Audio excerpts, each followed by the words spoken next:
ماہ تمام۔ عمیر کا چہرہ غصے سے سرخ ہو گیا۔ انہوں نے ٹی وی آف کرتے ہوئے کہا، نہیں پلیز عمیر پلیز۔ سمائر نے سراج سے منت بھرے انداز میں کہا، آپ شفا سے پاس پرس کریں گے؟ وہ آپ کے سامنے تو سعادت مندی سے اس بات میں سر ہلا دے گی، لیکن بعد میں مجھ سے لڑائی کرے گی۔ میں آپ کو اس کے خلاف بھڑکاتی نہیں ہوں۔ کتنی چھوٹی ہے وہ مجھ سے، رتبے میں بھی میں بڑی ہی ہوں، لیکن بعض اوقات اتنی بدتمیزی کر جاتی ہے کہ مجھ سے خود سے تو شرمندگی محسوس ہونے لگتی ہے۔ عمیر، میں نے آپ سے اس لیے تو شادی نہیں کی تھی کہ ذرا ذرا سی باتوں پر آپ کی چھوٹی بہن میری بےعزتی کرے۔ عادل سو چکا تھا۔ سمائر نے اسے کاٹ میں لٹاتے ہوئے کہا تھا۔ عمیر کو بے حد شرمساری محسوس ہوئی۔ شفا ایسی نہیں تھی، اتنی بد لحاظ، ایسی بدتمیز، پتہ نہیں اسے کیا ہو گیا ہے۔ جھنجھلاہٹ اور تشویش بھرے انداز میں انہوں نے کہا، وہ ایسی ہی تھی عمیر، لیکن آپ کو کبھی میری بات پر یقین نہیں آیا۔ سمائر نے دھیمی آواز میں لیکن سادگی اور کس قدر خفگی سے کہا، کم سے کم میری عزت اس نے کبھی نہیں کی۔ اس گھر میں آتے ہی اس نے مجھ سے دشمنی باندھ لی تھی، جو آج بھی جو کی تو قائم ہے۔ میری ہر بات اسے قابل اعتراض لگتی ہے، میں جھوٹی اور مکار لگتی ہوں اسے۔ میری ہر اچھی بات کے جواب میں وہ ایسا جواب دیتی ہے کہ میں اور کچھ کہنے کے قابل ہی نہیں رہتی۔ میں اسے سمجھاؤں گا سمائر، پلیز تم اس کی باتوں کا برا مت مانا کرو۔ عمیر نے کہا، کوشش تو کرتی ہوں عمیر، لیکن انسان ہوں میں بھی، عزت نفس کو تو نہیں مار سکتی۔ اگنور کرنے کے باوجود اس کی کوئی نہ کوئی بات مجھے ہرٹ کر دیتی ہے۔ میں مانتی ہوں شفا دل کی بری نہیں ہے، ایک تو یہ کہ ابھی بچی ہے اور نہ سمجھ بھی، غلطی اس کی نہیں، اس کی سہیلیوں کی زیادہ ہے جو اس کے کان بھرتی ہیں اور اسے الٹی سیدھی پٹیاں پڑھاتی رہتی ہیں، خصوصاً یہ سمر۔ عمیر خاموش بیٹھے تھے، لیکن ان کے تاثرات ذہنی الجھن کا پتہ دیتے تھے۔ سمائر نے کن آنکھوں سے عمیر کو دیکھا، پھر اگلا پتا پھینکا۔ اب ضد کر رہی ہے کہ کالج ٹرپ کے ساتھ مری جائے گی۔ کوئی ضرورت نہیں ہے کہیں جانے کی، اس سے کہو آرام سے گھر میں بیٹھے۔ عمیر نے تیز لہجے میں کہا، عمیر پلیز شفا کو جانے دیں، ورنہ وہ یہ سمجھے کہ میں نے آپ سے اسے منع کرنے کے لیے کہا ہے۔ سمائر نے فکر مندی سے کہا، تم بے فکر رہو، میں خود اسے سمجھاؤں گا۔ اچھا آپ مت کہیے گا، میں خود بتا دوں گی۔ کیا ہوگا، زیادہ سے زیادہ بدتمیزی کرے گی مجھ سے، لیکن آپ جس انداز میں سمجھائیں گے وہ ہرٹ ہو جائے گی۔ جیسے بھی ہے تو ہماری اپنی، بس اس میں تھوڑی عقل کی کمی ہے۔ ابھی کم عمر بھی تو ہے، تھوڑی بڑی ہوگی تو عقل بھی آ جائے گی۔ اس سے میری بات بری لگ جاتی ہے کیونکہ اس نے ابھی تک میری حیثیت کو قبول ہی نہیں کیا، لیکن میں تو اسے اپنی بہنوں کی طرح عزیز سمجھتی ہوں۔ سمائر محبت بھرے لہجے میں کہہ رہی تھی۔ عمیر نے تعجب خوشگواری کے ساتھ اسے دیکھا، کیا چیز ہو تم سمائر، ابھی اس سے ناراض تھی، ابھی اس کی طرف داری کر رہی ہو؟ انہوں نے متبسم لہجے میں کہا۔ سمائر جھیم کر ہنس دی، اپنوں سے کتنی دیر ناراض رہا جا سکتا ہے؟ پچھلی بار شاپنگ نہ کروانے پر مجھ سے تو 4 دن تک ناراض رہی تھی۔ عمیر نے مزے سے یاد کروایا۔ سمائر پھر ہنس دی، ہر بات میں اپنے مطلب کی بات نہ ڈھونڈ لیا کرے، بھائی دور ہی ایسا ہے، مطلب کی بات تو ڈھونڈنا ہی پڑتی ہے۔ انہوں نے سابقہ انداز میں کہا، آپ کو یاد ہے عمیر، شادی کے بعد آپ نے کہا تھا شفا آپ سے بہت چھوٹی ہے، اس لیے آپ اسے بہنوں کی طرح نہیں بیٹی کی طرح ٹریٹ کرتے ہیں۔ میں شفا کو بیٹی مان سکتی تھی کیونکہ اتنی بڑی لڑکی کی ماں بننے کے لیے مجھے خود عمر رسید ہونا پڑتا، اور آپ کو پتہ ہے لڑکیاں کبھی نہیں ہونا چاہتی، اس لیے میں نے اسے اپنی سچی والی بہن سمجھ لیا۔ آپ بتائیں کوئی بڑی بہن سے کبھی ناراض رہ سکتی ہے؟ عمیر مسکراتے ہوئے اسے دیکھ رہے تھے، نظروں میں ستائش ہی ستائش تھی۔ انہوں نے جیسے سمائر کے خیالات سن کر عجیب سی طمانینت اور فخر محسوس ہو رہا تھا۔ اچھا اب اس کی نسبت سے مجھے بھائی نہ بنا لینا۔ انہوں نے ٹکڑا لگایا۔ سمائر کا موڈ خاصا خوشگوار ہو چکا تھا، اطمینان سے بولی، شکر الحمدللہ، بھائیوں کی کمی نہیں ہے مجھے، 2 میرے ابا کے بیٹے اور 3 تایا ابا کے بیٹے، یعنی کل ملا کر ماشاءاللہ 5 بھائیوں کی بہن ہوں میں۔ بھائیوں کی تعداد کا ڈراوے دے رہی تھی۔ وہ محظوظ ہو کر بولے، ڈراوا دینا ہوتا تو اسی وقت دیتی جب یونیورسٹی کے اسٹاف پر اپنے نشان روک کر لفٹ کی آفر کرتے تھے۔ روز بلانا آقا، اس نے جتنی بے ساختگی سے کہا تھا اتنا ہی ان دنوں کو یاد کر کے عمیر نے بے ساختہ کہکا لگایا تھا۔ کبھی کبھی تو مجھے تم پر حیرانی ہوتی ہے سما، عمیر نے کہا۔ وہ موڈ میں ہوتے تو ایسے ہی پکارتے تھے۔ کس بات پر؟ سمائر نے استفہامیہ انداز میں انہیں دیکھا۔ میں نے سن رکھا ہے بیویاں شوہروں کو اپنے بھائیوں کا ڈراوا ضرور دیتی ہیں کہ جی ہم سے کوئی زیادتی کی، کوئی ظلم کیا تو میرے بھائی آپ سے نبٹ لیں گے، لیکن تم نے تو کبھی نہیں کہا۔ ان کے انداز میں شرارت تھی۔ سماہر اطمینان سے بولی، کیونکہ میں جانتی ہوں آپ مجھ پر کوئی ظلم نہیں کر سکتے۔ جو انسان اتنی محبت کرتا ہو وہ ظلم کر ہی نہیں سکتا۔ جب مجھے آپ کی محبت پر شک ہی نہیں تو بھائیوں کا نام لے کر ڈرانے کی کوشش کیوں کروں گی؟ ہماری شادی کو کتنا عرصہ ہو گیا ہے؟ اچانک عمیر نے پوچھا۔ 5.5 سال، ماشاء اللہ۔ سمائر حیران ہوئی اس سوال پر۔ کیوں؟ 5.5 سال میں تمہیں اتنی سی بات سمجھ میں نہیں آ سکی کہ اتنی اچھی بات شوہر سے اتنے فاصلے پر کھڑے ہو کر نہیں کرتے؟ سمائر جو سنجیدگی سے ان کی بات سن رہی تھی ایک دم ہنس دی، ساتھ ہی تکیہ عمیر کو کھینچ مارا، جیسے عمیر نے ہنستے ہوئے کس کر لیا۔ میں رومانٹک ہونے کی کوشش کر رہا ہوں تو مجھ پر تشدد کر رہی ہو۔ بیوی تمہیں اللہ سمجھائے۔ اب الماری سے کیا ہتھوڑا برآمد کرو گی؟ اسے الماری سے کھولتے دیکھ کر عمیر نے پوچھا۔ آپ کی بات سے یاد آیا، بہت دن سے گھر والوں کی تصویریں نہیں دیکھی، سب یاد آ رہے ہیں۔ وہ البم نکال کر لائی اور بیڈ پر بیٹھ کر دیکھنے لگی۔ تمہارے تایا جان کا غصہ ابھی تک نہیں اترا؟ عمیر بھی اس کے ساتھ تصویریں دیکھنے لگے۔ تایا جان کی تصویر پر رکتے ہوئے انہوں نے نہ پوچھا نہ بتایا، بس یوں ہی تبصرہ کیا تھا۔ سمائر کے لبوں پر دکھی سا تبسم جھلکا۔ ان کا غصہ جلدی نہیں اترتا۔ کبھی کبھی مجھے لگتا ہے میں نے بھی انہیں منانے کی کوشش نہیں کی۔ شادی کے بعد ایک ہی بار ان سے ملنے چلی جاتی تو ان کا سارا غصہ، ساری ناراضگی ختم ہو جاتی، لیکن میں خود بھی ناراض تھی ان سے۔ کیا تھا جو وہ میری بات مان لیتے؟ اگر تم چاہو تو میں تمہیں ان سے ملوانے لے جا سکتا ہوں، ان کی ناراضگی دور کر سکتا ہوں تو تم کو خوشی ملے گی۔ عمیر نے کہا۔ نہیں عمیر، تایا جان زبان کے بہت کڑوے ہیں، آپ کو کوئی الٹی سیدھی بات کہہ دی تو مجھ سے برداشت نہیں ہوگا، اس لیے رہنے دیں۔ اس نے قطعیت سے کہا مگر لہجے سے اداسی چھلکتی تھی۔ ٹھیک ہے، جیسے تمہاری مرضی، اگر زیادہ اداس ہو تو کچھ دن امی کے گھر رہ آؤ، میں اگلے دن اتوار کو تمہیں واپس لینے آ جاؤں گا، عمیر نے احساس کرتے ہوئے کہا۔ سچ میں؟ وہ پرجوش ہوئی، پھر جاگ کی طرح بیٹھ گئی۔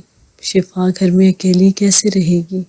آپ تو صبح کے گئے شام کو آتے ہیں، میں ایسا کروں گی کسی روز صبح صبح چلی جاؤں گی، شام کو آفس سے واپسی پر آپ مجھے پک کر لیجیے گا۔ شفا کو 2-3 گھنٹے ہی اس طرح تنہا گزارنے پڑیں گے، یا میں اس سے پوچھ لوں گی وہ بھی میرے ساتھ ہی چلے، کیوں؟ عمیر نے متفق ہونے کے باوجود محض اتنا ہی کہا تھا۔ سمائر کا کچھ خیال آیا تو البم ان کی طرف کھسکاتے ہوئے بولی، آپ البم دیکھیں، میں ابھی آتی ہوں۔ کدھر؟ شفا کا موڈ اتنا خراب ہوا تھا، ذرا اس کو منع کر آتی ہوں، سمائر نے کہا۔ تمہارے اسی لاڈ پیار نے اسے بگاڑا ہوا ہے سمائر۔ عمیر کو سخت اعتراض تھا۔ اس بیچاری کے سر پر نہ ماں نہ باپ سختی کرنے کے لیے ہیں، آپ جو ہیں، اب کوئی تو ہے جو اس کے لاڈ اٹھائے، سمائر نے سادگی بھرے انداز میں دھیمی سی ہنسی کے ساتھ کہا اور کمرے سے باہر نکل گئی۔ عمیر نے غیر دلچسپی سے البم کے 2-4 صفحے پلٹے، پھر بیزاری سے البم پر کھسکا کر سر کے نیچے ہاتھوں کا سرہانہ بنا کر لیٹ گئے۔ ان کا ذہن مستقل سمائر اور شفا میں الجھا ہوا تھا۔ وہ محسوس کر رہے تھے وقت گزرنے کے ساتھ ساتھ سمائر جتنی کوآپریٹو اور کمپرومائزنگ ہوتی جا رہی تھی، شفا اتنی ہی جھگڑالو اور بد لحاظ بن رہی تھی۔ عمیر اس صورتحال سے بے حد پریشان تھے۔ انہیں اکثر و بیشتر شفا پر غصہ بھی آ جاتا، تعجب انہیں سمائر پر ہوتا تھا جو بے حد تحمل اور خندہ پیشانی سے اس کی بدتمیزیاں سہ رہی تھی۔ اگرچہ آج کی طرح کبھی کبھی بیزاری بھی ہو جاتی، لیکن پھر ساتھ ہی انہیں شفا کے ساتھ نرمی اور محبت سے پیش آنے کی تاکید بھی کرتی تھی۔ اور سچ بات ہے، سمائر کی انہی باتوں نے عمیر کے دل میں اس کی محبت اور قدر کو کئی گنا بڑھا دیا تھا۔ دوسری جانب وہ شفا کے لیے فکر مند رہنے لگے تھے۔ جب امی ابو کا انتقال ہوا تو وہ خود بھی بہت چھوٹے تھے، لیکن شفا کو جو عمر میں ان سے کئی سال چھوٹی تھی اور اس وقت وہ بالکل بچی سی تھی، انہوں نے بہن کی بجائے بیٹی سمجھنا شروع کر دیا تھا۔ وہ اسے اتنی ہی محبت کرتے تھے جتنا ایک باپ بیٹی سے کرتا ہے، وہ اس کا اتنا ہی خیال رکھتے، اتنی ہی پرواہ کرتے جتنا ایک باپ کر سکتا ہے، بلکہ ان کی محبت کے لیے شفا کے لیے باپ سے بھی بڑھ کر تھی۔ شاید اس لیے کیونکہ ان کی محبت بڑے بھائی اور باپ کی تھی۔ شفا اور ان میں مثالی دوستی بھی تھی، لیکن سمائر سے شادی کے بعد جیسے سب کچھ بدلنے لگا تھا۔ سمائر نے انہوں نے پسند کی شادی کی تھی۔ ان دنوں 25 آرگنائزیشن سے وہ بس سمائر اپنے MBBS کے انٹرنشپ کے سلسلے میں وہاں آئی تھی۔ چند ہفتے اس نے عمیر کی سپرویژن میں کام کیا تھا، لیکن اس کے بعد ملاقاتوں کا سلسلہ چل نکلا اور یہ سرسری ملاقاتیں کب محبت کا سبب بن گئی۔ عمیر جیسے سنجیدہ اور غیر رومانوی بندے کو پتہ تک نہ چل سکا۔ بہرحال شادی ہونے تک شفا گھر میں بھابھی آنے کے خیال سے بہت پرجوش تھی، لیکن شادی کے کچھ روز بعد ہی اس کے سمائر سے جھگڑے شروع ہو گئے تھے۔ غالباً وہ بھائی کی بڑھی ہوئی توجہ برداشت نہیں کر پا رہی تھی اور اس کا سارا غصہ سمائر پر نکلتا تھا۔ سمائر جھنجھلا کر عمیر سے شکایت کرتی اور عمیر اسی کو ڈانٹ دیتے کہ بہرحال وہ عمر اور رتبے میں شفا سے بڑی تھی۔ عمیر کا خیال تھا اسے چڑھنے کے بجائے شفا سے محبت سے پیش آنا چاہیے۔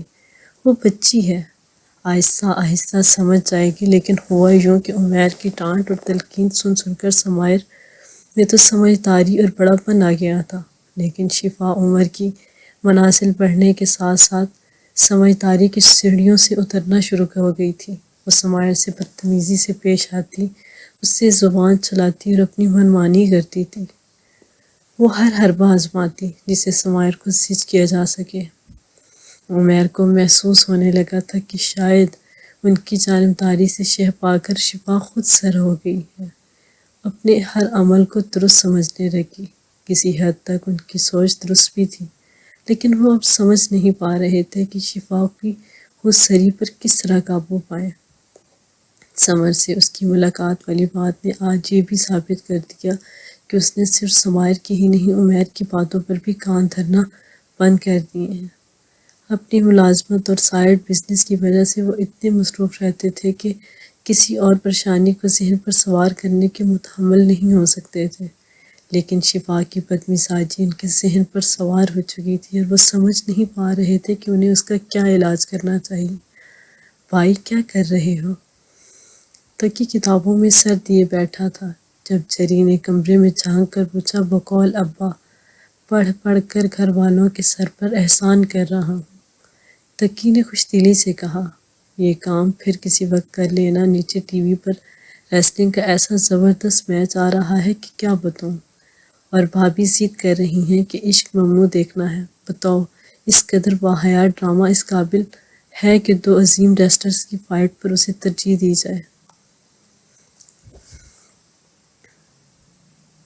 کس قدر احمق آدمی ہو تم جری، گھنٹہ بھر سے تقریر جھاڑ رہے ہو، یہ نہیں کہ پہلے بتا دو۔ تقی تڑپ کر کرسی سے اٹھا اور سیڑھیوں کی طرف دوڑ لگا دی۔ اللہ کرے جون سینا جیتے، جری نے اس کے پیچھے آتے پرجوش انداز میں کہا۔ جون سینا جیتا تو میں تمہاری ٹانگیں توڑ دوں گا، تقی نے دھمکایا، کیونکہ اگر جون سینا جیتا تو صرف تمہاری دعاؤں سے جیتے گا، ورنہ وہ خود تو اتنا باصلاحیت ہے نہیں۔ تقی نے کہا، میں تو کہتا ہوں اس قابل بھی نہیں کہ اسے ڈیوائن جانسن کے مقابلے پر لایا جاتا۔ اس بات پر ایک زبردست جنگ ہو سکتی تھی، لیکن چونکہ جری کو اس کی معاونت درکار تھی سو خاموشی میں عافیت جانی۔ ٹی وی لاؤنج میں امی اور بھابھی قبضہ جمائے بیٹھی تھی۔ رضی بھائی اقلیت بنے چپ سادھے بیٹھے تھے۔ وہ دونوں پہنچے تو ان کو کورم پورا ہوا۔ پھر بھابھی کی کیا مجال تھی کہ گھنٹے کے نیچے گھٹنے کے نیچے ریموٹ دبائے بیٹھی رہتی۔ شکر ہے ابا موجود نہیں تھے، وہ رات کی چہل قدمی پر نکلے تھے۔ ان تینوں نے مل کر وہ ہاہاکار مچائی کہ دونوں خواتین بیزار ہو کر اٹھ گئی۔ 10 منٹ تک ٹی وی لاؤنج اسٹیڈیم کا منظر پیش کرتا رہا، پھر میچ کسی نتیجے کے بغیر ختم کر دیا گیا، کیونکہ مخالفین کے ساتھیوں نے مقابلہ کے اصول و ضوابط کی خلاف ورزی کرتے ہوئے رنگ میں دھاؤ ڈال دیا تھا۔ تمہارا موڈ کیوں خراب تھا؟ چری نے موقع سے فائدہ اٹھا کر اپنی پسند کا کوئی اور چینل لگا لیا تو رضی نے تکی سے پوچھا، موڈ تو خراب نہیں تھا۔ تکی نے قدرے چونک کر کہا، پھر کھانا کیوں نہیں کھایا؟ بھوک نہیں تھی۔ سبین بتا رہی تھی ابا سے تمہاری بحث ہوئی ہے۔ تو کون سی نئی بات ہے؟ وہ اطمینان سے ہنسا، بحث تو اکثر ہو جاتی ہے یار، بحث نہ کیا کرو۔ رضی نے سمجھایا، ابا ہائپر ہوتے ہیں تو امی پریشان ہو جاتی ہیں۔ میں بحث کب کرتا ہوں؟ وہ تو ابا ہی خفا رہتے ہیں۔ اس نے بے چارگی سے کہا، تم خفا ہونے کی نوبت ہی کیوں دیتے ہو؟ کبھی کبھار اسٹور کا چکر لگا لیا کرو، ابا خوش ہوں گے۔ جری بھی تو اسکول کے بعد جاتا ہے۔ شہر کے وسط میں ابا کا بہت بڑا جنرل اسٹور تھا، جس کی 2 اور شاخیں شہر کے مختلف حصوں میں تھیں۔ مرکزی اسٹور ابا ہی سنبھال رہے تھے۔ رضی بھی کالج کے بعد ابا کا ہاتھ بٹانے کے غرض سے اسٹور پر چلا جایا کرتا تھا۔ اب جری بھی یہی کہہ رہا تھا، صرف تکی تھا جس نے اس روایت کو توڑا تھا۔ میں اسٹور جاتا ہوں، لیکن ابا کو میرا کام پسند نہیں آتا، وہ سارے اسٹاف کے سامنے مجھے ڈانٹ دیتے ہیں۔ اس نے اپنی الجھن بتائی، میں ابا سے کہوں گا وہ دوبارہ نہیں ڈانٹیں گے۔ صرف ڈانٹنے کی بات نہیں ہے، اس نے منہ ہلا کر مگر جھجکتے ہوئے کہا، وہ ہر ایک کے سامنے مجھے نکما نالائق کہہ دیتے ہیں، مجھے برا لگتا ہے۔ پیار سے کہہ دیتے ہوں گے یار۔ اچھا پیار؟ میری بےعزتی کروا دیتا ہے، اس نے چل کر کہا۔ رضی ہنس دیا، ابا کی زبان کڑوی ہے تکی، تم ان کی باتوں کا برا مت مانا کرو، تم اسٹور چلے جایا کرو، ابا کے اصول و ضوابط کے مطابق وہاں کا کام سنبھالو، تم سے خوش رہیں گے تو کڑوا بولنا بھی چھوڑ دیں گے۔ ٹھیک ہے، میں چلا جاؤں گا، تکی نے گہری سانس بھرتے ہوئے جیسے ناچار کہا تھا۔ مری کب جا رہے ہو؟ پرسوں۔ رضی نے جیب سے والیٹ نکال کر اس میں سے چند ہرے نوٹ نکال کر اس کی طرف بڑھا دیے۔ یہ کس لیے؟ تکی نے قدرے حیرانگی سے پوچھا۔ مری میں تمہارے کام آئیں گے، رضی نے نرمی سے کہا، اگر اسٹور جاؤ تو اس سے زیادہ تو ابا بھی تمہیں دے دیں گے، وہ تانے دے لیں، یہی بہت ہے، اس نے پھر سلگ کر کہا، اور روپے بھی پکڑ لیے۔ ان کے لیے شکریہ، وعدہ رہا، جاؤ ملتے ہی واپس کر دوں گا۔ رضی بھائی، آپ عیدی بانٹ رہے ہیں؟ جری کی نظریں روپے پر پڑی تو اس نے جلدی سے پوچھا، یہ عید کا مہینہ ہے؟ رضی کے بجائے تکی نے پوچھا، نہیں مہینہ تو نہیں ہے، پھر بھائی نے آپ کو پیسے کیوں دیے؟ رضی بھائی چاہتے ہیں کہ میں کل تمہیں پاگل خانے لے کر جاؤں اور ضروری جانچ پڑتال کے بعد تمہیں وہاں داخل کروا دوں۔ اس نے سنجیدگی سے کہا۔ جری بری طرح گھبرا گیا، تمہارے چہرے پر لکھا ہے کہ تم پاگل ہو؟ ہیں سچ بھائی؟ وہ روحان سا ہو گیا۔ سبین چائے کی ٹیلی اندر آ رہی تھی، تکی نے اسے بھی گھسیٹا، کیوں بھابھی، اپنا چری شکل سے پاگل لگتا ہے نا؟ تمہارا تو جواب نہیں تکی، پچھلے 2 ہفتوں سے بیچارے جری کو غلط فہمی پلس فکر مندی میں ڈال رکھا ہے کہ اس کی شکل ٹیپو شریف سے ملتی ہے۔ بتاؤ کہاں ہمارا جری، کہاں ٹیپو شریف، اور اب پاگل پن کا ٹیگ لگا دو۔ اتنا پیارا دیور ہے میرا، تم لاوجہ اسے کنفیوز نہ کرو۔ سبین نے فوراً جری کی طرف طاری کی، جی ہاں، یہ تو پیارا سا دیور ہے، برا تو میں ہی ہوں جس کی آپ چغلیاں کرتی ہیں۔ اس نے مسکرا کر کسی بات کی طرف اشارہ کیا تھا۔ سبین فوراً ہنس دی، کیونکہ میرا دیور ہمیشہ مجھے ہنستا مسکراتا اچھا لگتا ہے، جلتا بھونتا نہیں۔ سنو جری، بھابھی جان کہہ رہی ہیں۔ تکی نے جلدی سے کہا، کیا؟ جری پھر متوجہ ہوا اور اشتیاق بھرے لہجے میں پوچھا، یہی کہ میں ہنستا مسکراتا اچھا لگتا ہوں اور تم چلتے بھونتے۔ توبہ ہے تکی، تمہارا نام پھاپا کٹنی ہونا چاہیے تھا۔ سبین نے کہا تو وہ کہکا لگا کر ہنس دیا۔ رضی نے اس کا ساتھ دیا تھا۔ سمر کالج وین میں بیٹھ رہی تھی جب شفا اپنے گیٹ سے نکلی۔ تم بھی ہماری کالج وین میں جاؤ گی؟ شفا نے اس کے ساتھ ہماری نشست پر بیٹھتے ہوئے پوچھا۔ ہاں، کچھ دن اسی وین پر جاؤں گی، سمر نے خوش دلی سے کہا۔ ابو کی گاڑی خراب ہے، وہ خود بھی آفس کی ٹرانسپورٹ استعمال کر رہے ہیں۔ میں نے سوچا جب تک گاڑی ٹھیک نہیں ہو جاتی میں وین لگوا لیتی ہوں، مزہ آئے گا نا، ہم روز اکٹھے کالج آیا جایا کریں گے۔ شفا نے محض اس کا دل رکھنے کے لیے مسکرا کر کہا، مگر سچ تو یہ ہے کہ وہ سمر کے اپنے وین میں جانے کا سن کر کسی قدر پریشان ہو گئی تھی، کہیں عمیر بھائی کو سمر کے ساتھ اس مختصر سفر پر بھی اعتراض نہ ہو۔ وہ سوچ رہی تھی، شفا تمہاری آنکھوں کو کیا ہوا، اتنی ریڈ کیوں ہو رہی ہیں؟ سمر نے اچانک اسے بہت دیکھتے ہوئے پوچھا۔ رات بہت دیر سے سوئی تھی، نیند پوری نہیں ہوئی، اس لیے آنکھیں ایسے ہو رہی ہیں۔ صبح کے رش کی وجہ سے وین رک رک کر چل رہی تھی، اس لیے جھٹکے بھی زیادہ لگ رہے تھے۔ شفا نے سٹینڈ کا سہارا لیتے ہوئے سرسری سا جواب دیا۔ دیر سے کیوں سوئی تھی؟ سمر نے پوچھا۔ بھابھی سے باتیں کر رہی تھی، وہ میرے روم میں آ گئی تھی، باتیں کرتے ہوئے وقت گزرنے کا پتہ ہی نہیں چلا، شفا نے جمائے لیتے ہوئے کہا۔ اچھا؟ سمر حیران ہوئی، بھابھی سے کیا باتیں ہوئی کہ وقت گزرنے کا پتہ ہی نہیں چلا؟ وین کے باہر ٹریفک کا شور اور اندر لڑکیوں کی چیں چیں، کوئی عقل والا انسان آ جاتا تو بیچارہ بوکھلا کر ہی بھاگتا کہ کان پر پڑی آواز سنائی نہ دیتی تھی۔ لیکن آفرین ہے ساری لڑکیوں پر، جو نہ صرف یہ کہ آگے پیچھے جھول رہی تھی بلکہ اپنے تئیں سرگوشیوں میں گفتگو بھی فرما رہی تھی۔ کچھ خاص نہیں، بھابھی مجھے اپنے اسکول کالج کے قصے سناتی رہی۔ تمہیں پتہ ہے سمر، بھابھی نے بہت سے شمالی علاقہ جات کی سیر کی ہوئی ہے، یونیورسٹی ٹرپ کے ساتھ تو وہ آزاد کشمیر بھی گئی تھی۔ مجھ سے کہہ رہی تھی، مری بے شک تم نے دیکھا ہوا ہے، لیکن فرینڈس کے ساتھ ضرور جاؤ، فرینڈس کے ساتھ آؤٹنگ کا اپنا مزہ ہوتا ہے، اس نے وین سے باہر دیکھتے ہوئے بتایا۔ سمر کی آنکھیں تعجب بے یقینی سے پھیل گئی۔ آج کل تمہاری بھابھی تم پر کچھ زیادہ مہربان نہیں ہو رہی؟ شفا نے گردن موڑ کر ایک نظر اسے دیکھا۔ عمیر بھائی کو اگر سمر سے پرخاش رہنے لگی تھی تو سمر سمائر بھابھی کو کچھ خاص پسند نہیں کرتی تھی۔ ہاں، شفا نے مسکرا کر بات ٹالنا چاہی۔ بھابھی کہہ رہی تھی عمیر بھائی سے ٹرپ پر جانے کی اجازت لے دیں گی۔ پھر تو مل چکی اجازت، سمر نے جل کر کہا۔ کس قدر بے خوف لڑکی ہو تم شفا، عمیر بھائی سے تمہیں خود پوچھنا چاہیے تھا، اس سے کیا فرق پڑتا ہے سمر، شفا نے کس قدر اکتا کر کہا۔ سمائر بھابھی عمیر بھائی سے پوچھیں یا میں، اگر اجازت ملی تو مری تو میں جاؤں گی، وہ حسب عادت مثبت پہلو دیکھ رہی تھی۔ سمر نے گھور کر اسے دیکھا۔ تمہاری چھوٹی عقل میں کوئی عقل والی بات نہیں آتی، میرا کیا جاتا ہے، مرو تم، سمر نے خپتی سے منہ موڑ لیا۔ شفا اڑتے بال کان کے پیچھے اڑستے ہوئے باہر دیکھنے لگی۔ گیٹ کھلا تھا، سمیر بے دھڑک اندر آ گیا۔ موسم خوشگوار ہو رہا تھا، آسمان نکھرا نکھرا ہوا سے اس کی خوش رنگ ٹائی پھڑپھڑا رہی تھی۔ سمیر نے بڑی ترنگ سے بالوں میں انگلی پھیرتے ہوئے ارد گرد کا جائزہ لیا۔ دائیں طرف چھوٹے سے باغیچے میں پیڑ پودے خوب لہلہا رہے تھے۔ تب ہی اس کی نظر داربست پر پڑی جس پر انگور کی بیل پھیلی تھی اور پھولے پھولے انگوروں کے صحت مند گچھے نیچے کی طرف لٹکے اسے دعوت نظارہ دے رہے تھے۔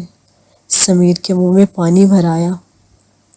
کتنا خوش قسمت ہے یہ تقی، انگوروں کے سائے میں رہتا ہے، لیکن انتہائی بے دید ہے۔ اتنے انگور لگتے ہیں اس کے گھر، یہ نہیں کہ 2-4 کلو میرے جیسے کسی دوست عزیز کے گھر ہی بھجوا دے۔ اس نے حسرت سے انگوروں کی ان گچھوں کی طرف دیکھا جو باہیں پھیلائے اسے اپنی طرف بلا رہے تھے۔ اس نے بمشکل نظریں چرائی، 2 قدم آگے بڑھا کر مگر دل کے ہاتھوں مجبور ہو کر 4 قدم انگوروں کی طرف آنا پڑا تھا۔ 2-4 کھا ہی لیتا ہوں، سہولت سے ہاتھ میں پکڑا ڈبہ ایک طرف رکھا، برآمدے سے اٹھا ایک کرسی عین دار بست جس پر انگور کی بیل چڑھائی جاتی ہے کہ عین نیچے رکھی اور پیر جما کر چڑھ گیا۔ کرسی نازک تھی، ذرا سا لڑکھڑا کر ساکت ہو گئی۔ واہ واہ، منہ میں انگور رکھتے ہی شیرینی سی کھل گئی۔ اسے لگا جیسے اس نے جنت کا میوہ چکھ لیا ہو۔ وہ ارد گرد سے بیگانہ ہو کر کھانے لگا۔ یہ کیا ہو رہا ہے؟ کسی نے کھنکھار کر پوچھا۔ سمیر اتنا مگن تھا کہ ذرا بھی نہ چونکا، اطمینان سے کہنے لگا، نظر نہیں آتا انگور کھا رہا ہوں۔ یہ انگور آپ کے ابا کے ہیں۔ جی نہیں، تکی کے ابا کے ہیں۔ اطمینان سے قابل دید تھا۔ کھانے سے پہلے تکی کے ابا سے اجازت لی تھی؟ وہ دیتے؟ وہ اتنے تو کھڑوس آدمی ہیں کہ اپنے بیٹے کو بھی ان انگوروں کو ہاتھ لگانے نہیں دیتے۔ شکر ہے میرے ابا تو ایسے جلاد۔ وہ خفیف سا پلٹا تھا۔ لودھی صاحب کمر پر دونوں ہاتھ رکھے سر اٹھائے غضبناک نظروں سے اسے گھور رہے تھے۔ سمیر کے چھکے چھوٹ گئے تھے۔ کرسی پہلے ہی نازک تھی۔ وہ ذرا سا کانپا، کرسی ذرا زور سے کپ کپائی اور دھڑم سے نیچے اترا۔ خبردار اٹھنے کی کوشش مت کرنا ورنہ یہیں زمین میں گاڑ دوں گا۔ انہوں نے وہیں ہینڈز اپ کروا دیا۔ بیچارہ سمیر چوٹ بھی نہ سہلا سکا۔ چوری کرتے شرم نہیں آتی؟ جی مجھے کیا پتا، چور کا کام وہی جانے، اس نے جلدی سے کہا۔ گھبراہٹ چہرے سے حوادیت تھی۔ میں نے تمہیں چوری کرتے رنگے ہاتھوں پکڑا ہے، تم مگر نہیں سکتے۔ وہ اور بڑھ کے، چوری؟ کیسی چوری؟ اس نے ناسمجھی سے پوچھا۔ تم میرے انگور چرا کر کھا رہے تھے، میں تم پر مقدمہ کر دوں گا، تمہیں جیل بھجوا دوں گا۔ وہ کچھ زیادہ ہی جذباتی ہو گئے تھے۔ سمیر کے ہاتھوں کے طوطے کبوتر سب اڑ گئے۔ اسے کچھ بعید بھی نہیں تھا کہ سچ مچ ہی مقدمہ کر دیتے۔ اپنے گھر سے لے کر کھائی ہوئی چیز چوری تو نہیں ہوتی۔ لودھی صاحب کو اور آگ لگ گئی۔ یہ گھر تمہارے باپ کا ہے۔ جی نہیں، تکی کے باپ کا ہے، لیکن میں آپ کو بھی اپنا ہی سمجھتا ہوں، جلدی سے کہا اور کہہ کر پچھتایا۔ جی میرا مطلب ہے میں آپ کی بہت عزت کرتا ہوں، آپ کو اپنا بزرگ سمجھتا ہوں، اسی لیے بغیر پوچھے انگور توڑ لیے تھے۔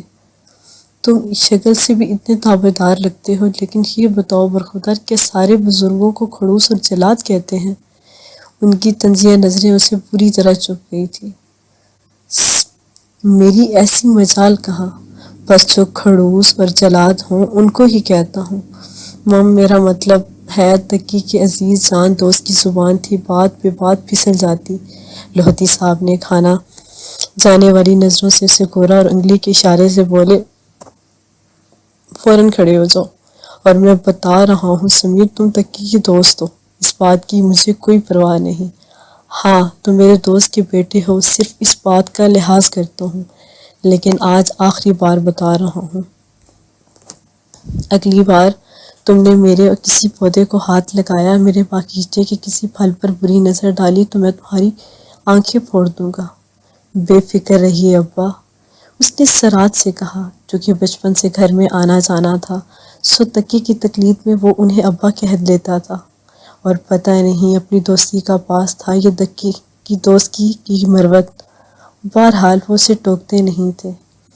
میں آپ کے باغیچے کی طرف دوبارہ آؤں گا ہی نہیں، کبھی بھول کر بھی قدم رکھا تو آپ میری ٹانگیں ہی توڑ دیجیے۔ کبھی کبھی مجھے تعجب ہونے لگتا ہے تم تکی کے دوست ہو، پھر بھی عقل والی باتیں کر جاتے ہو، کمال ہے۔ پتہ نہیں وہ سراہ رہے تھے یا فوراً بھاگ جاؤ ورنہ میں اپنے ارادے پر عمل کرنا شروع کر دوں گا۔ سمیر تو ایسے بھاگا کہ کیا ہی بھینسا رسا توڑا کر بھاگتا ہوگا۔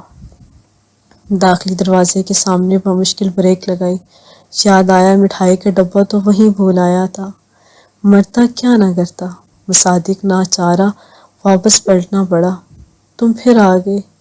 لودھی صاحب تاحال سٹینڈ بائی پوزیشن میں کھڑے تھے۔ اسے پلٹتا دیکھ کر پوچھا، جی وہ ڈبہ۔ اس نے ڈبہ اٹھایا اور اس کے سامنے کر دیا۔ اس میں کیا ہے؟ انہوں نے چھڑی سے ڈبہ بجایا۔ مٹھائی۔ کس خوشی میں لائے ہو؟ جی میری تاریخ ٹھہر گئی ہے، سمیر نے شرماتے ہوئے جواب دیا۔ شکل سے تو ہمیشہ اشتہاری لگتے ہو، لیکن تاریخ پڑھنا ایسی خوشی کی بات تو نہیں کہ مٹھائی بانٹی جائے۔ ابا جی وہ والی تاریخ نہیں، دوسری والی تاریخ۔ اس نے بڑی لگن سے سمجھانے کی کوشش کی، وہ جو منگنی کی انگوٹھی پہنانے کے لیے ٹھہرائی جاتی ہے۔ نالائق، وہ گرجے۔ غالباً اسے تکی سمجھ لیا۔ سیدھی طرح نہیں بتا سکتے کہ منگنی کی مٹھائی لائے ہو؟ جی نہیں، مٹھائی تو گورمے کی لایا ہوں، البتہ منگنی کی خوشی میں لایا ہوں۔ اور سیدھی طرح کس طرح بتاؤں؟ ابا آپ کو پتہ ہے میں مشرقی لڑکا ہوں، مجھے بھی شرم آتی ہے۔ اس نے شرما کر کہا۔ چلو چلو، مجھے اچھی طرح پتہ ہے تمہیں ساری شرم و حیا کو۔ اپنے ابو کو میری طرف سے مبارکباد دینا، البتہ بہو سے مجھے ہمدردی ہے، وہ کہہ کر اپنے پودوں کی طرف متوجہ ہو گئے۔ سمیر کو اپنا سا منہ بنا لے کر اندر کی راہ لینا پڑی۔ تکیے کے دوستوں میں ایک سمیر ہی تھا جسے وہ کچھ پسند کرتے تھے، اور اس کی کئی وجوہات تھی۔ ایک تو یہ کہ وہ ان کے بھی عزیز دوست کا بیٹا تھا، پھر بچپن سے اس کا گھر میں آنا جانا تھا، اور تیسری اور سب سے بڑی وجہ یہ کہ اس نے اپنا ماسٹر مکمل کرنے کے بعد ملازمت شروع کر دی تھی۔ تکی کی طرح ایم فل میں ایڈمیشن لے کر اپنی ذمہ داریوں سے پہلو دہی کی کوشش نہیں کر رہا تھا، اور یہ سمیر کا اتنا اچھا اقدام تھا کہ اسے خوش ہو کر وہ اکثر اس سے ہنس کر بات کر لیا کرتے تھے، البتہ کھنچائی زیادہ ہوئی تھی۔ عمیر کو اچانک آفس کے کسی کام کے سلسلے میں ایک ہفتہ کے لیے کوئٹہ جانا پڑ رہا تھا۔ جس وقت انہوں نے گھر آ کر اس بارے میں اطلاع دی تھی، سماہر عادل کو دلیا کھلا رہی تھی، ساتھ ساتھ ہدیہ کو پڑھا بھی رہی تھی۔ عمیر نے اسے مصروف دیکھ کر شفا سے کہا کہ وہ ان کی پیکنگ میں مدد کروا دے، لیکن شفا کو کمرے میں بلانے کا مقصد محض پیکنگ میں مدد لینا نہیں تھا، وہ اسے کچھ نصیحتیں بھی کروانا چاہ رہے تھے۔ اور پھر انہوں نے بھی یہی کیا، اس کی برین واشنگ کرتے رہے، چھوٹی چھوٹی باتیں سمجھاتے رہے۔ بھابھی کی عزت کرو، تم کو چھوٹی بہنوں کی طرح ٹریٹ کرتی ہے، تم بھی اسے بڑی بہن سمجھو۔ معمولی باتوں کو ایشو بنا کر جھگڑنے والے لوگ بے وقوف ہوتے ہیں۔ میری غیر موجودگی میں سماہر کی ہر بات ماننا۔ شفا نے ساری باتیں دھیان سے سنی، مستقل اسبات میں سر ہلاتی رہی، لیکن ایک وقت آیا اتنی نصیحتیں سن کر جھنجھلا گئی۔ بھائی، کیا بھابھی نے آپ سے میری شکایت کی ہے؟ کیا ضروری ہے کہ میں شکایت سن کر ہی تمہیں سمجھانے کی کوشش کروں؟ عمیر نے الٹا اسی سے پوچھا۔ شفا الجھن بھری نظروں سے انہیں دیکھ رہی تھی۔ سنو شفا، سماہر تم سے بہت پیار کرتی ہے، اس نے کبھی مجھ سے تمہاری شکایت نہیں کی، بلکہ اسے کبھی تم سے شکایت ہوئی بھی نہیں، تبھی تمہیں نصیحتیں کرتا ہوں کہ اسے محبت سے پیش آیا کرو۔ میں نے اکثر دیکھا ہے تم اسے زبان چلاتی ہو، بدتمیزی کرتی ہو۔ لیکن عمیر بھائی، وہ سخت متراض ہوئی، لیکن عمیر نے اس کی بات قطع کر رہی دی۔ شفا بیٹے، تم میری بہت پیاری سی گڑیا ہو، اور میں نہیں چاہتا کوئی دوسرا انسان، چاہے وہ میری بیوی ہی کیوں نہ ہو، میری گڑیا کے بارے میں کوئی غلط گمان پال کر بیٹھے۔ میں سماہر کو جانتا ہوں، وہ دل کی بہت اچھی ہے اور تم سے محبت بھی کرتی ہے۔ اگر جواب میں تم اسے محبت دو گی تو اس کی محبت بڑھے گی، کم نہیں ہوگی۔ عمیر بھائی، آپ کچھ نہ کہیں، میں آپ کی ساری باتیں سمجھ گئی ہوں، شفا نے جلدی سے کہا۔ عمیر نے اس کی خفگی بھرے تاثرات والے چہرے کو دیکھا۔ انہوں نے پیار سے مسکراتے ہوئے اس کے سر پر بوسہ دیا، اور پھر اس کی کندھوں کے گرد اپنا ہاتھ پھیلا کر خود سے لپٹا لیا۔ شاباش، مجھے پتا تھا میری گڑیا میری بات ضرور سمجھ لے گی۔ سمیر منہ بسور کر اندر آیا۔ تکی ڈائننگ ٹیبل پر تھا، وہیں سے پرکار پر بولا، صبح صبح میرے ابا کے اقوال عزیز سن آ رہے ہو، اب انشاءاللہ سارا دن اچھا گزرے گا۔ آملیٹ، پراٹھا اور لسی کا ٹکڑا سا ناشتہ آگے رکھا اور بڑا سا نوالا منہ میں ڈالتے ہوئے اس نے کہا، کبھی کبھی ان اقوال سے بھی زیادہ تم بھی مستفید ہو لیا کرو۔ سمیر نے کرسی گھسیٹ کر بیٹھتے ہوئے کہا، ساتھ ہی اس کے آگے سے پلٹ اٹھا کر اپنے آگے رکھی تھی۔ لو اور سنو بھائی، ہم تو روز سنتے ہیں، صبح شام سنتے ہیں۔ تکی نے پلیٹ واپس جپٹی اور کچن کی طرف منہ کر کے آواز لگائی، امی، سمیر کے لیے بھی ناشتہ لے آئیں، ورنہ یہ میرے ناشتے کو نظر لگا دے گا۔ تمہاری صحت پر کون سا فرق پڑتا ہے؟ سمیر خفا ہو کر بیٹھ گیا۔ تکی نے ذرا پرواہ کی، اطمینان سے کھاتا رہا، ویسے لودھی صاحب فرما رہے تھے، میں نے تو 4 انگور توڑ کر کھا لیے تھے۔ سمیر نے مصوب منہ بسور کر جواب دیا۔ تکی نے فلک شکاف کہکا لگایا، گویا منی نکالنے کے لیے سانپ کے بل میں ہاتھ ڈال دیا کریں۔ واہ بھائی یار، ایک تو تم لوگوں نے دار بس اتنا اونچا لگایا ہے، انگور کا ایک گچھا توڑنے کے لیے ایسے لگ رہا تھا کہ ماؤنٹ ایوریسٹ تک ہاتھ لے جانا پڑے گا۔ تم لوگ تو بانس کی طرح لمبے ہو، کوئی باہر والا آ جائے تو بیچارہ کیا کرے۔ میں نے کرسی رکھ کر انگور توڑے، پیچھے سے ابا نے چھاپا مار دیا۔ میں اتنا گھبرایا کہ دھڑم سے نیچے گر گیا۔ ایمان سے اب تک پہلو دیکھ رہا ہے۔ اس پر ابا بولے، دوبارہ میرے پودوں کو ہاتھ لگایا تو تمہارے ہاتھ توڑ دوں گا، پھلوں پر بری نظر ڈالی تو آنکھیں پھوڑ دوں گا۔ میں نے کہا، دوبارہ اس طرف نظر آیا تو آنکھیں بھی توڑ دیجیے گا۔ شاباش، بڑا اچھا مشورہ دے کر آئے ہو۔ اس نے دل کھول کر داد دی۔ اچھا کل کیوں نہیں آئے؟ تم نے تو کل آنے کا کہا تھا۔ امی کو شاپنگ کروانے لے کے گیا تھا۔ تکی یہ مٹھائی اندر آنٹی کو دے دو، ناشتہ میں نہیں کروں گا، صرف چائے پلا دو۔ تکی مٹھائی کا ڈبہ کچن میں دے کر واپس آیا تو پوچھنے لگا، مٹھائی کس خوشی میں؟ ابو نے لڑکی پسند کر لی ہے۔ تکی نے شرما کر کہا۔ تکی کا منہ میں نوالا لے جاتا ہاتھ راستے میں رک گیا اور منہ ہی نہیں آنکھیں بھی کھلی کی کھلی رہ گئی۔ اس عمر میں؟ اس نے بے یقینی اور صدمے سے چور آواز میں کہا۔ او سمیر جھنجھلایا۔ کہنے کا مطلب تھا ابو نے میری دلہن ڈھونڈ لی ہے۔ تمہاری دلہن گم ہو گئی تھی کیا؟ تکی، میں تیرا سر پھوڑ دوں گا۔ تکی پھر کہکا لگا کر ہنس دیا۔ سمجھ تو چکا تھا کہ سمیر اس سے اپنے احساسات بانٹنے کے لیے آیا تھا۔ چل بتا، کیسی ہے، کیا کرتی ہے، دیکھنے میں کیسی ہے؟ وہ سنجیدہ ہوا۔ ابو کے دور کے دوست کی بیٹی ہے، شاید ابا بھی ان لوگوں کو جانتے ہیں۔ مجھے صرف اتنا ہی پتہ ہے، باقی کچھ نہیں۔ ابو نے تصویر بھی نہیں دکھائی۔ وہ اس معاملے میں مجھ سے زیادہ مشرقی ثابت ہوئے، جیسے مجھے پتہ نہیں تمہارے مشرقی پن کا۔ تکی نے مذاق اڑایا۔ صاف صاف بتاؤ معاملہ کیا ہے؟ میں مان ہی نہیں سکتا کہ بغیر تصویر دیکھے تم راضی ہوئے ہو۔ تم تو وہ انسان ہو جس نے اسکول میں ایڈمیشن سے پہلے بھی ٹیچر کی تصویر دیکھنے کی ڈیمانڈ کر دی تھی۔ ہر بات کو 4 سے ضرب دے کر بتانا تو تمہارا فرض ہے۔ ابو نے مجھ سے پوچھا ہی نہیں، پوچھا ہوتا تو میں تصویر کی ڈیمانڈ بھی کرتا۔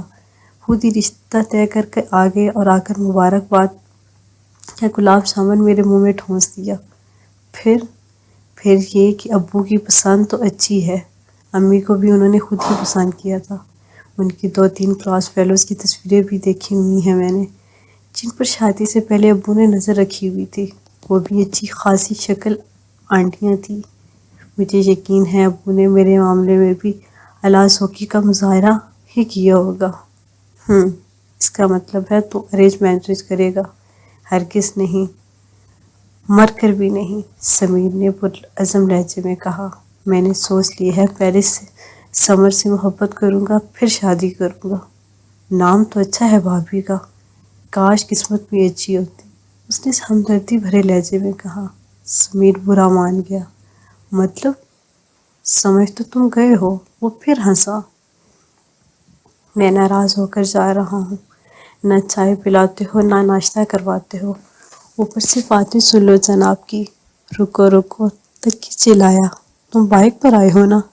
نہیں، گدھا گاڑی پر۔ وہ بری طرح سلگا ہوا تھا۔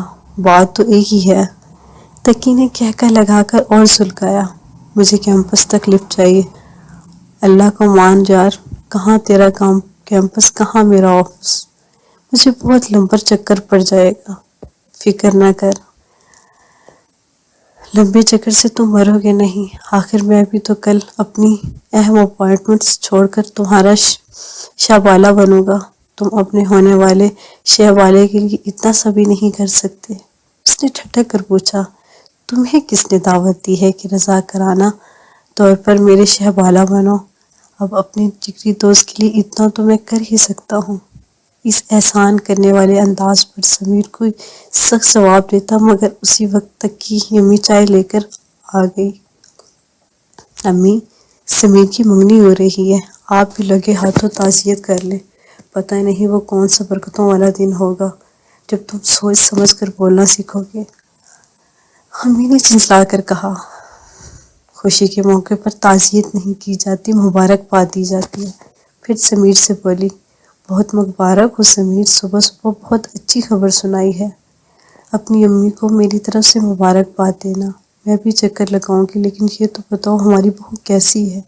شکل کا تو نہیں پتا، البتہ عقل کا یقین ہے کہ 2-3 پرزے تو ضرور ڈھیلے ہوں گے، تبھی تو اس جگت سے شادی کی حامی بھری ہے۔ ورنہ آپ خود سوچیں امی، کہ کوئی نارمل لڑکی سمیر سے شادی کے لیے راضی ہو سکتی ہے؟ جھاڑ کھانے کے باوجود تکی کی زبان خوب چل رہی تھی۔ کیوں؟ کیا برائی ہے سمیر میں؟ اتنا لائق، تابعدار، ہونہار بچہ ہے کہ کوئی بھی لڑکی اس سے شادی کر کے خوش قسمت کہلائے گی۔ تمہاری طرح تھوڑا ہی جسے باتیں بنانے کے سوا کچھ نہیں آتا۔ میرا تو رضی کی شادی کے فوراً بعد دل ہی چاہنے لگا تھا کہ تمہاری منگنی کر دوں، لیکن تم کسی قابل ہو تب نہ۔ اب کہیں رشتہ بھی لے کر جاؤں تو کس منہ سے؟ مجھے پتا ہوتا آپ کو میری منگنی کا اتنا شوق ہے تو میں بچپن میں ہی رضامندی دے دیتا، تکی نے کہا۔ ویسے امی، میں کون سا بوڑھا ہو گیا ہوں؟ آپ کے ارمان پورے کرنے کے لیے ایک چھوڑ 3 منگنیاں کرنے کو تیار ہوں۔ آپ چاہیں تو آج ہی میرا رشتہ لے کر چلی جائیں۔ اس نے حسب عادت بے پر کی ہانکی۔ ہاں، اور جب کوئی یہ رشتے کا پوچھے گا کہ جس کا رشتہ لے کر آئی ہو وہ بیٹا کرتا کیا ہے، تو کیا جواب دوں؟ میرے ہونہار بیٹے کا کوئی کام نہیں، وہ صرف باتیں بنا سکتے ہیں۔ امی نے اپنے سوال کا جواب بھی خود ہی دے دیا۔ آپ نے تو مجھے بہت ہی انڈر میں اسٹیمیٹ کرنا شروع کر دیا ہے امی۔ دیکھ لیجئے گا، میں کسی دن کوئی ایسا کام کروں گا کہ آپ کا لودھی صاحب کا سر فخر سے بلند ہو جائے گا۔ اس نے انقلابی انداز میں بند مٹھی لہراتے ہوئے کہا، اور پھر آپ کا سارا خاندان اپنی بیٹیوں کے رشتے میرے لیے نہ لایا تو میرا نام بدل دیجیے گا۔ تمہاری باتوں پر اعتبار وہ کرے جس نے ایسے دعوے پہلی بار سنے ہوں۔ امی نے سر جھٹکا اور کچن میں واپس چلی گئی۔ تکی نے بدمزہ ہو کر سمیر کی طرف دیکھا۔ وہ پیٹ پر ہاتھ رکھے بنا آواز نکالے ہنس ہنس کر لوٹ پوٹ ہوا جا رہا تھا۔ تکی کی درگت بنتے دیکھنے میں اسے بڑا مزہ آیا تھا۔ بڑی ہنسی آ رہی ہے، اب تو ہو گئی ہوگی تسلی، پڑ گئی ہوگی سینے میں ٹھنڈ، اس نے چل کر کہا۔ اور نہیں تو کیا، صبح سے میں ہی اکیلا بےعزتی کروا رہا ہوں۔ اب تجھے آنٹی کے ہاتھوں بےعزت ہوتا دیکھ کر طبیعت باغ باغ ہو گئی ہے، سکون آ گیا ہے دل کو، وہ مزے سے بولا تھا۔ سکون تو تب آئے گا بچو جی جب وہ تیرے سامنے آئے گی جس کی تصویر دیکھے بغیر ہاں کر رہے ہو۔ میری بد دعا ہے کہ سمیر وہ ایسی کالی کلوٹی بدصورت بھینگی ہو کہ شادی کی پہلی رات ہی خودکشی کر لے تو۔ مجھے افسوس ہے دوست، تمہیں اس کی حسرت ہی رہے گی، وہ تو بہت پیاری ہے، سمیر اترایا۔ بالکل فرحت اشتیاق کی کسی ناول کی ہیروئن لگتی ہے۔ ابھی تو کہہ رہا تھا کہ تصویر بھی نہیں دیکھی، اب کہہ رہے ہو پیاری ہو، الہام ہوا ہے کیا؟ یہی سمجھ لو، دراصل میں نے رات سے خواب میں دیکھا ہے اسے۔ خواب پہ بھروسہ کرنے کی ضرورت نہیں، خواب میں تو ساری پیاری لگتی ہیں، تکی نے ہنس کر کہا۔ پھر صوفے پر بیٹھ کر اپنے جوگرز کے تسمے بند کرنے لگا۔ اچھا سمیر، میرے پاس بھی ایک خبر ہے، اس نے آواز دبا کر اور احتیاط سے ادھر ادھر نگاہ ڈالتے ہوئے کہا۔ ارشاد ہو۔ سمیر اس کی پلیٹ سے کھانا کھانے لگا۔ جاسم یاد ہے تمہیں؟ اس نے رازداری سے پوچھا۔ جاسم؟ سمیر نے پل بھر سوچا۔ وہ جو کوئی پروڈیوسر تھا شاید، پروڈیوسر نہیں کاسٹنگ ڈائریکٹر، تکی نے صحیح کروائی۔ جاسم نے ایک ہیوی بجٹ ڈرامے میں مجھے لیڈ رول آفر کیا ہے، عائشہ خان کے اپوزٹ۔ کیا؟ سمیر کا منہ اور آنکھیں حیرت سے کھل گئی۔ تکی کو اس کی حالت دیکھ کر خودی ہو گئی تھی۔ ہے نا دلچسپ بات، جب پہل جاسم نے مجھے آفر کی تو میرا منہ بھی ایسے ہی کھل گیا تھا۔ میرا پہلا بریک، ہیوی بجٹ، دبئی اور قطر میں شوٹنگ اور میرا لیڈر رول، تجھے بھی یقین نہیں نہ آ رہا سمیر؟ نہیں، ان باتوں پر تو یقین آ گیا ہے حیرانی تو مجھے عائشہ خان کا نام سن کر ہو رہی ہے۔ کس قدر احمق آدمی ہے یہ جاسم، جو تمہیں عائشہ خان کی اپوزٹ کاسٹ کرنا چاہ رہا ہے۔ کہاں وہ اتنی خوبصورت لڑکی اور کہاں تم جیسا چپ، کیا فضول جوڑی لگے گی۔ فٹے منہ تکی جو اسے انہماک سے سن رہا تھا سلگ کر بولا۔ سمیر ہنسنے لگا، پھر قدرے سنجیدہ ہو کر بولا، ویسے آفر تو اچھی ہے۔ پھر تکی کی آنکھیں چمکی، پھر یہ کہ فوراً سے بیشتر انکار کر دے۔ سمیر نے زور دے کر کہا، ابا کو بھنک پڑ گئی تو مصیبت ہو جائے گی۔ تکی نے مایوسی سے سر ہلایا۔ اس کا خیال تھا اور خواہش بھی تھی کہ سمیر تو اس کو اس کردار کے لیے حامی بھرنے کا ضرور کہے گا، لیکن وہ بھی تصویر کا وہی رخ دے رہا تھا جو اس کی مرضی کے برعکس در حقیقت پر مبنی تھا۔ ٹھیک ہے، میں جاسم کو منع کر دیتا ہوں، ابا کو تو ناراض نہیں کیا جا سکتا۔ اس نے میرے دل کے ساتھ لیکن حتمی فیصلہ کیا اور لسی کا گلاس لبوں سے لگا لیا۔ شفا، مجھے یاد آیا، میں تمہیں بتانا بھول گئی تھی۔ سمائر پرجوش انداز میں بولتی کچن سے ٹی وی لاؤنج میں چلی آئی۔ شفا عادل اور ہدیہ کے ساتھ وہاں کوئی کارٹون مووی دیکھ رہی تھی۔ کون سی بات بھابھی؟ اس نے گردن موڑتے ہوئے پوچھا۔ سمائر کے دونوں ہاتھ آٹے میں سنے ہوئے تھے۔ میں نے عمیر سے تمہارے کالج ٹرپ کے بارے میں پوچھا تھا، وہ کہہ رہے تھے اگر شفا جانا چاہتی ہے تو چلی جائے، مجھے کیا اعتراض ہو سکتا ہے؟ آپ سچ کہہ رہی ہیں بھابھی؟ شفا نے بے یقینی سے پوچھا۔ جھوٹ کیوں بولوں گی؟ شفا کو یقین آ ہی نہیں رہا تھا۔ پھر اس نے خوشی سے ایک نعرہ لگایا اور سمائر سے لپٹ گئی۔ بھائی اتنی آسانی سے مان جائیں گے میں نے تو سوچا تک نہیں تھا۔ کس نے کہا کہ عمیر آسانی سے مانے ہیں؟ سمائر نے کہا۔ تو پھر؟ محترمہ آپ کی سفارش بھی تو تگڑی تھی، سمائر نے اترا کر کہا۔ دونوں ہنس دی۔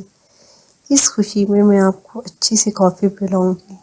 معاف کیجیے گا، میں اتنی گرمی میں کافی پینے کا رسک نہیں لے سکتی، سمائر نے منہ بنا کر کہا۔ کیسے کریں گے؟ کل مارکیٹ چلیں گے، تمہیں سال لے جانے کے لیے اپنی ضرورت کی چیزیں اور 2-3 سوٹ لے لینا، اور ہم وہاں سے دہی بڑے بھی کھائیں گے۔ ٹھیک ہے۔ شفا خوش ہو گئی، پھر کچھ خیال آنے پر جھجکتے ہوئے بولی، بھابھی میں سمر کو بتا دوں؟ ہاں تو اس میں پوچھنے کی کیا ضرورت ہے بھائی؟ ویسے بھی سمر سے ملنے پر عمیر کا اعتراض ہے، مجھے نہیں۔ عمیر بھائی کو اچانک اعتراض کیوں ڈلنے لگ گیا؟ میں نے اس بات پر بہت سوچا ہے، لیکن شفا نے الجھن بھرے لہجے میں جملہ ادھورا چھوڑ دیا۔ عمیر ہم دونوں سے زیادہ گھر سے باہر جاتے ہیں، 10 لوگوں میں اٹھنا بیٹھنا رہتا ہے، ممکن ہے سمر کے بارے میں کوئی الٹی سیدھی بات کان میں پڑ گئی ہو، تبھی وہ منع کرتے ہیں کہ تم سمر سے نہ ملا کرو۔ ظاہر ہے بھائی، صحبت کا کچھ نہ کچھ اثر ضرور ہوتا ہے۔ سمر ایسی نہیں ہے بھابھی، میں اسے بچپن سے جانتی ہوں، شفا نے جلدی سے کہا۔ حیرانی مجھے عمیر بھائی پر ہے، وہ بھی تو سمر کو بچپن سے جانتے ہیں، کوئی بات سن بھی لی تو اس پر یقین نہیں کرنا چاہیے۔ بعض اوقات کوئی بات اس انداز میں بتائی جا رہی ہوتی ہے کہ سننے والا اس پر یقین کرنے کے لیے مجبور ہو جاتا ہے۔ خیر چھوڑو، سمائر نے لاپرواہی سے کہا، تم سمر کو بتا کر فٹافٹ واپس آؤ، جب تک روٹیاں بنا لیتی ہوں پھر کھانا کھاتے ہیں، سمائر نے کہا۔ ہدیہ کارٹون دیکھ رہی تھی۔ عادل کو میں ساتھ لے جاتی ہوں، اس نے دائیں پہلو پر تقریباً عادل کو لادا اور جھٹ پٹ باہر نکل گئی۔ سمائر نے مسکراتے ہوئے اسے جاتے دیکھا، پھر اسی طرح مسکراتی ہوئی کچن میں آ گئی۔ مسکراہٹ اس کے لبوں سے جدا ہی نہیں ہو رہی تھی۔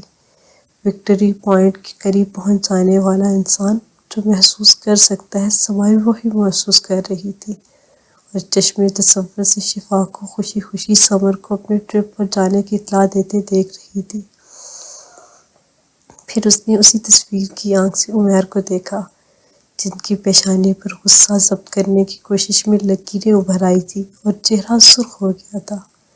سمائر کو شرمساری محسوس ہوئی کہ بہرحال وہ عمیر کو تکلیف پہنچانا نہیں چاہتی تھی، اور دکھ یہ تھی کہ عمیر کو تکلیف پہنچائے بغیر وہ اپنے مقصد تک رسائی بھی حاصل نہیں کر سکتی تھی۔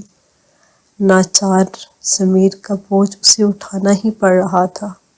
مجھے تم سے ہمدردی محسوس ہو رہی ہے شفا، کیونکہ یہ میرے سیکنڈ لاسٹ اسٹروک ہے۔ آٹے سے سنے ہاتھ پرات میں جھاڑتے ہوئے اس نے دل ہی دل میں شفا کو مخاطب کیا۔ میں تمہیں عمیر کی نظروں میں اتنا خوار کر دوں کہ شفا کہ عمیر تو عمیر، تم دوبارہ زندگی میں میرے سامنے بھی نظریں نہیں اٹھا سکو گی۔ اس کے لبوں پر مسکراہٹ اور آنکھوں میں چمک تھی، لیکن اسے احساس تک نہیں ہو رہا تھا اسی پل اس کا چہرہ کس قدر مکروہ لگ رہا ہے۔ میرے پاس جوگرز کا ایک بھی جوڑا نہیں، سمیر نے فون پر تقی کو بیزاری اور پریشانی سے بتایا۔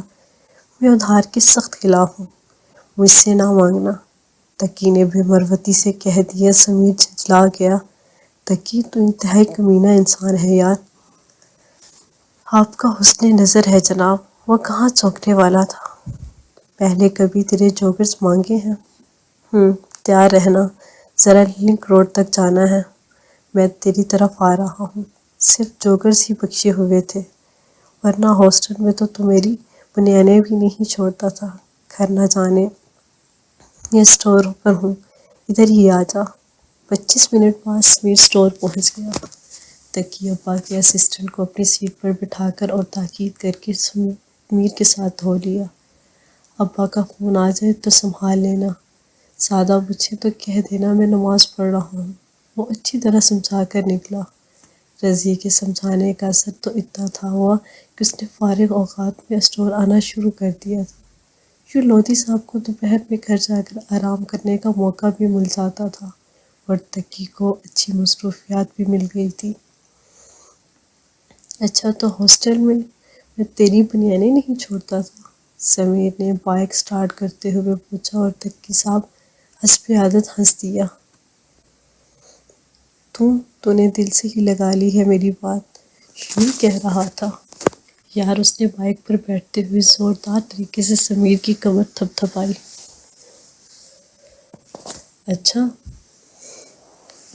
اچھا ہوا تو نے اپنے الفاظ واپس لے لیے، ورنہ میں تو گھر سے ان صابنوں اور ٹوتھ پیسٹ کا حساب کر کے آیا تھا جو تم مفت میں اڑاتا رہا تھا۔ ان دونوں نے بیشک وقت کہہ کر لگایا، ہاسٹل میں گزرے دن جو یاد آ گئے تھے۔ چند منٹ خاموشی سے گزرے، پھر تقی نے کہا، یار سمیر ایک بات تو بتاؤ۔ پوچھو یار، میں ابا کا کیا کروں؟ اس نے مسکینی سے پوچھا۔ سمیر ذرا چونکا، پھر بولا، اب کیا ہوا ہے؟ کچھ نیا تو نہیں، وہی پرانی باتیں۔ پر ابا کبھی کبھی مجھے بہت ہرٹ کر دیتے ہیں۔ اسٹور یا گھر پر کوئی آ جائے، میری شکایتیں بطور خاص کر دیتے ہیں۔ جیسے دن میں 5 نمازیں فرض ہیں، مجھے لگتا ہے ابا پر دن میں 5 پر میری برائی فرض ہو گئی ہے۔ اب تو مجھے شک سا رہنے لگا ہے کہ میں ابا کا بیٹا ہوں یا ابا کے شریکوں کا۔ وہ بچوں کی طرح بس ہو رہا تھا۔ بات یہ ہے تقی کہ تم ابا کی باتوں کو محسوس زیادہ کرتے ہو، ورنہ دنیا کے کون سے ابا ہیں جو اپنے بیٹے کو باتیں نہ سناتے ہو۔ اب میرے ابو کا ہی اتنی قد لے لو، کتنی دوستی ہے، لیکن ڈانٹنے پر آئے تو اگلا پچھلا سارا حساب 1 منٹ میں برابر کر دیتے ہیں۔ بزرگوں کی ساری رات دراصل جنریشن گیپ کی ہوتی ہے۔ جنریشن گیپ جتنا زیادہ ہوتا ہے، عموماً کمیونیکیشن گیپ بھی اتنا ہی بڑھ جاتا ہے۔ تمہارا اور ابا کا زیادہ مسئلہ ہی یہی ہے کہ تم دونوں کے درمیان کمیونیکیشن نہ ہونے کے برابر ہے۔ جو وہ سوچتے ہیں تم نہیں سوچتے، اور جو تمہارے خیالات ہیں وہ ابا نہیں سمجھتے۔ میرا مشورہ مانو، ابا کے ساتھ تھوڑا وقت گزارا کرو، انہیں سمجھنے کی کوشش کرو، تو مسائل خود بخود حل ہو جائیں گے۔ ہاں، دن کی جو چند گھڑیاں ابا کے تانوں کے بغیر گزرتی ہیں، پھر وہ بھی ان کے تانوں کی سنگت میں گزریں گی، اس نے سلگ کر کہا۔ اور جب اتنے تانے ملیں گے تو تنگ آ کر خودکشی تو میں ہی کر لوں گا۔ تو ایسا کر سمیر، مجھ پر ابھی سے فاتحہ پڑھ لے، تم ابا کی خوشی کا خیال کرو۔ سمیر نے ایک اور مشورہ دیا، اب تو انہیں خوش کرنے کے بس نرگس بن کر ہی چنا رہ گیا ہوں، ورنہ باقی تو سب کوششیں میں کر چکا ہوں۔ سمیر نے ہاتھ پیچھے لے جا کر زوردار گھونسا اسے رسید کیا۔ آنٹی صحیح کہتی ہیں، برکتوں والا وہ دن ہوگا جب تم سوچ سمجھ کر بولنا سیکھو گے اور یہ اپنے کارنامے کو 4 سے ضرب دے کر بھی بتانا چھوڑ دو۔ اچھی طرح خبر ہے کہ ابا کو خوش کرنے کی کتنی کوششیں کی تم نے، اس نے جھاڑ کر رکھ دیا۔ تو کیا کروں؟ اپنی قربانی کر کے انہیں زنگر بنا کر کھلا دوں؟ ممکن ہے وہ خوش ہو جائیں گے۔ ہمیشہ وہ بات کرنا جو ناممکنات میں سے ہو۔ او بھائیس، میرے اسٹور پر جا کر زیادہ سے زیادہ وقت گزارا کر۔ اب ذرا سی بات پر خفا ہو کر ڈانٹنے لگتے ہیں۔ سارے ملازمین اور کسٹمرز کے سامنے انہیں چائے بنا کر پلایا کرو۔ ایک اور نادر مشورہ، اس سے کیا ہوگا؟ تکی نے دلچسپی سے پوچھا۔ میں نے سنا ہے دل تک جانے کا راستہ معدے سے ہو کر گزرتا ہے۔ گدھے، وہ مشورہ عورتوں کو دیا جاتا ہے تاکہ وہ شوہر کے دلوں تک رسائی حاصل کرے۔ اللہ کے گھر میں دیر ہے اندھیر نہیں۔ مطلب یہ کہ تم بھی کوشش کر دیکھو، کیا پتہ ابا کا دل نرم پڑ جائے۔ تم مہربانی کر کے اپنے نادر مشورے اپنے پاس ہی رکھو۔ صرف اتنا کرنا، جب تمہاری کمپنی میں اسامیاں نکلے تو مجھے انفارم کر دینا۔ 2-3 جگہوں پر تو میں پہلے ہی CV دے چکا ہوں، ایک جگہ انٹرویو بھی دیا ہے۔ اللہ کرے جاب مل جائے تو ابا کے تانوں سے جان چھوٹے۔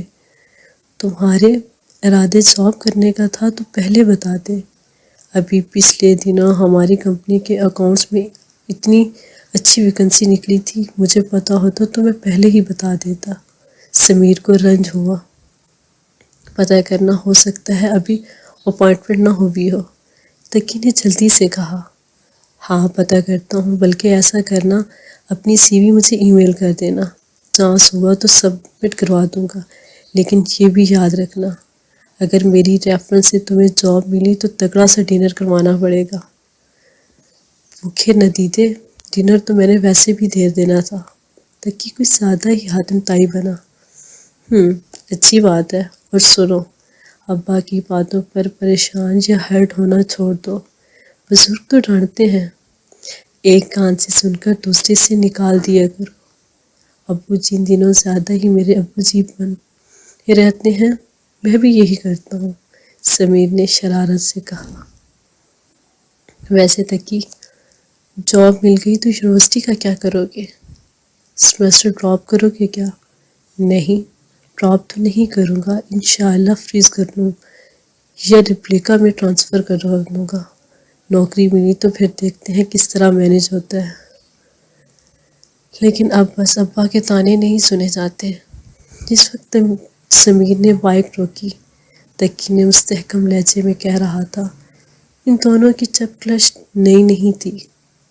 اگر کبھی سمائے سنجیدگی سے بیٹھ کر سوچی تھی تو اسے لگتا تھا کہ دونوں کے دل میں ایک دوسرے کے لیے ناپسندیدگی تو تقریباً اسی روز پیدا ہو گئی تھی جس روز سمائر بیاہ کر عمیر کی زندگی میں آئی تھی۔ شادی کے رات وہ سجے سجائے کمرے میں بیٹھی عمیر کا انتظار کر رہی تھی کہ شفا کمرے میں آ گئی اور بیٹھ کر باتیں کرنے لگی۔ سمائر کو اس کی باتیں سننا اچھا لگ رہا تھا کیونکہ اس کی باتوں میں بہت معصومیت تھی۔